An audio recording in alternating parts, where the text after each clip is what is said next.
Well, it's the end of our deadline.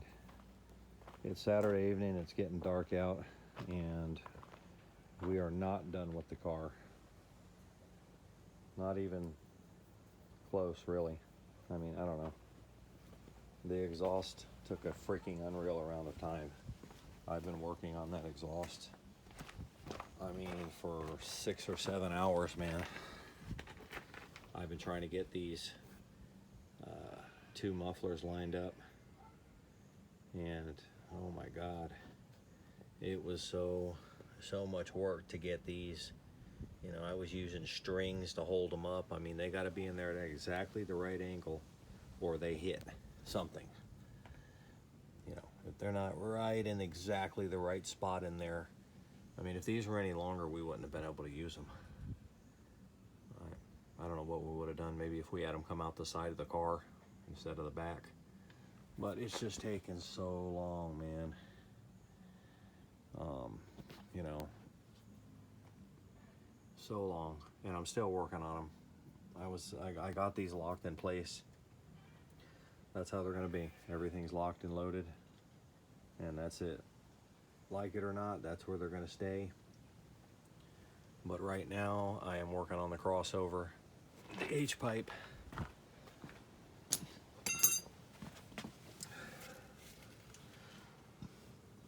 You can't really see it, but the H-pipe is going to go in here, right in between this spot, right underneath the pinion, the U-joint where the pinion is.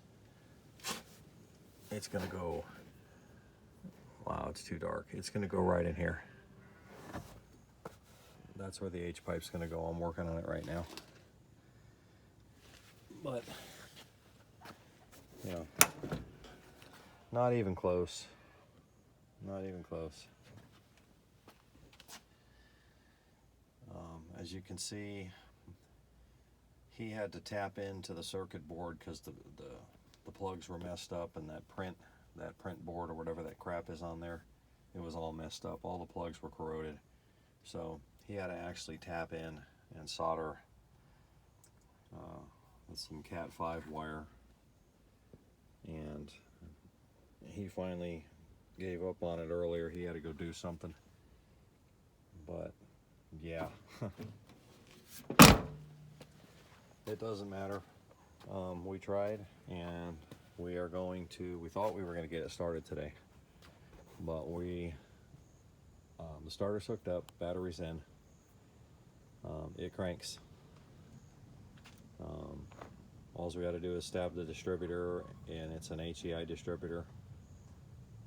It's an aftermarket. It's got the coil built into the cap. It's one of those big distributors. All you got to do is hook a positive wire to it and ground the body, basically install it, and that's it. Time it, start it.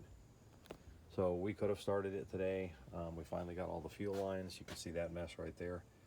Those are the original Miata fuel lines. We pulled them up. You got a fuel line, a return line, a vapor line, and that one skinny one that goes over here, that's a brake line. But I mean, things like these lines, they were hanging down throughout this project. Well, I had to take off the transmission brace, and it's not easy to do. It's a bunch of bolts. You got to take the whole transmission off, the whole transmission brace off, and then it was hell trying to run these lines. They had all pre-bent factory bends in them, so we finally had to just bend them into a big curve shape and fish them through here and just grab a hold of them and then go down there and beat on them with a 2x4 and a rubber hammer.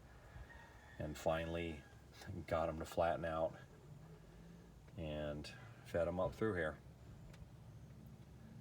And it's stuff like that. There were so many different things. So many things. It's fighting us the whole way. Anyway, we'll start it tomorrow. We want to hear the exhaust. I want the whole exhaust complete. I'm going to stay out here and work on it until the middle of the night if I have to.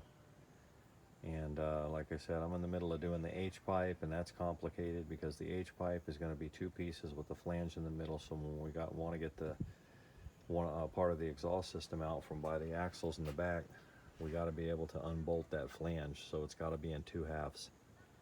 And we're not going to pay, they're expensive. I'm not going to order one. I'm making one out of 2 pieces of 1/4 inch or 2 pieces of 3/16 inch plate. Anyway, we'll do a follow-up video tomorrow.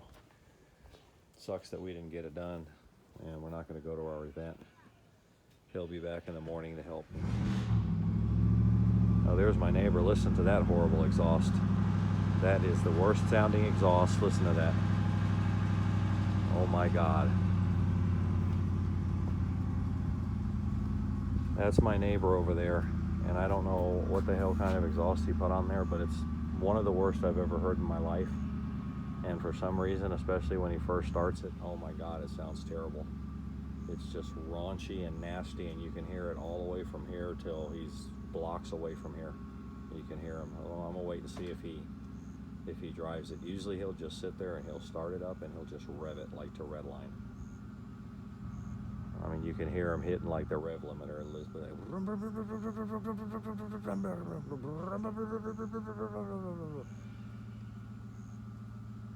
He does it. This dude over here does it. This other neighbor, same thing. This dude across the street does it. Not as bad, but these 2 guys, man, they just rev them, man.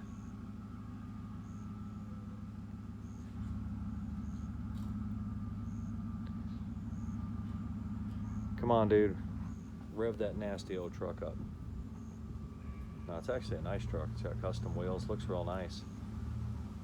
But dang, man, he switched over. All of a sudden, he comes home one day with this loud exhaust. I mean, I guess he likes it. But it's some ear-piercing, nasty sound, man. Come on, dude, rev it up. I got you on blast, man. Oh, I see. Oh, no.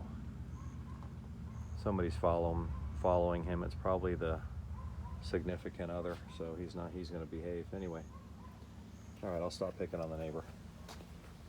See, God's going to punish me, and now our exhaust is going to sound horrible just because I made fun of that guy's exhaust. Enough of that. I will do an update tomorrow. Sorry we didn't get it done, but you'll get to hear it tomorrow on Sunday.